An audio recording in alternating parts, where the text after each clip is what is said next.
আগুনে সব হারানো কড়াইল বস্তির লাখ লাখ মানুষ এখনো খোলা আকাশের নিচে। সেখানে আছে নারী, শিশু, বৃদ্ধ। এই শীতের রাতে নেই কোনো গরম কাপড়ের ব্যবস্থা। বস্তির ভেতরে এমন চিত্রই উঠে এসেছে ২১-এর ক্যামেরায়। জনি রোজারিওকে সঙ্গে নিয়ে রিপোর্ট করছেন সোহেল সামি।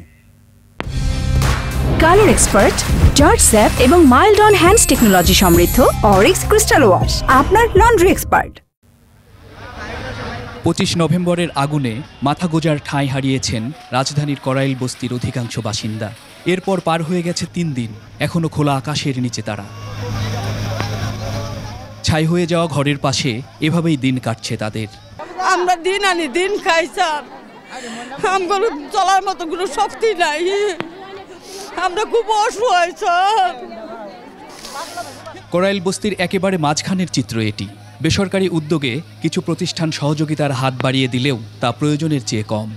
এখানে যত পরিমাণ মানুষ আছে তাদের জন্য এটা কম হয়ে যাচ্ছে, কিন্তু এই মানুষগুলো যদি আমাদেরকে সহযোগিতা করে তাহলে আমরা তাদের জন্য আরো করতে পারবো। রাতে এখানে ছিলাম, বসেছিলাম বাচ্চা নিয়ে। কষ্ট আজকে রাইতে মনে কর বৃষ্টির মতন ঠান্ডা পড়ছে, কুয়াশা দেন না, গলামলা সব বইয়ে গেছে গা, ছোট ছোট বাচ্চা আছে, নাতিরে আছে গা। আছে হারিয়ে যাওয়া মানুষগুলোর মৃত্যুর গুজব, হুড়োহুড়ি, খোঁজাখুঁজি, কান্না। বস্তির বাইরে কলোনি মাঠে দুর্যোগ ও ত্রাণ মন্ত্রণালয়ের সাহায্য কার্যক্রম।